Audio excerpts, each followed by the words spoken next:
Hey, welcome back everybody. It's Thursday, it's 4 o'clock. You know what it means. It's time for another weekly chat with Pat. And this week we want to talk about some updates. You know, last year with COVID, we weren't able to do a lot of stuff that we normally do in a year, right? Now that we're coming out of the end of this pandemic here, things are starting to open up again. We're able to get out and start doing stuff. You know, we're looking at, parades and stuff coming up that we're going to be able to participate in last year. A lot of these events, you remember, were canceled last year.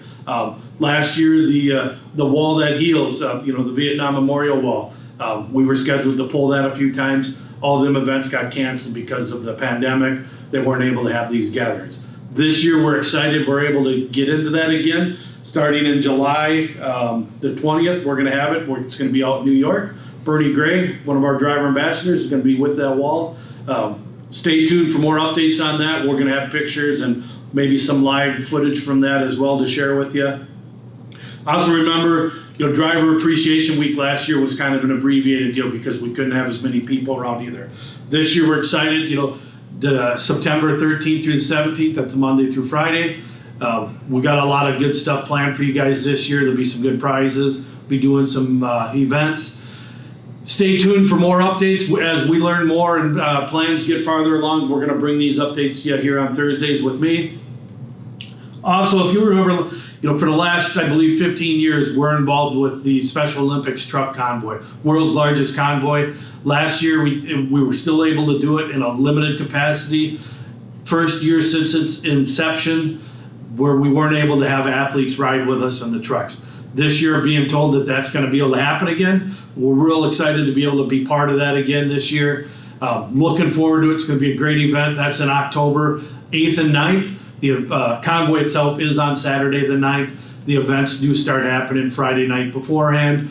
So drivers, if you want to be involved with that, you send me an email at weeklychatwithpat@dart.net. Send me that email. I'll add you to the list. We'll get you registered for that event. And then, as you remember last year, Wreaths Across America was, a lot of cemeteries had to cancel their events. Again, because of the pandemic, they couldn't have the large gatherings. We're excited this year. We're going to be able to be part of it again this year. As it stands right now, all the cemeteries are back on to have these big events. Again, more information will follow about that. When we know how many cemeteries and how many drivers we're going to use for that this year, we'll be reaching out to grab some drivers to participate in that if they want to do that. I think that's it for this week. I also want to give a big shout out to Mark Covey, who was MTA's driver of the month for January. Want to shout out to Carlton Warner, who was picked for MTA's driver of the month of May as well. Those two drivers are going to be able to come to the banquet in January with MTA where they're going to pick driver of the year. We're excited. Congratulations to both you guys. Big shout out. It's quite an accomplishment to get picked for that. So until next week, everybody, don't forget, don't be so busy building a life out there you forget to actually have that life. Catch you next week.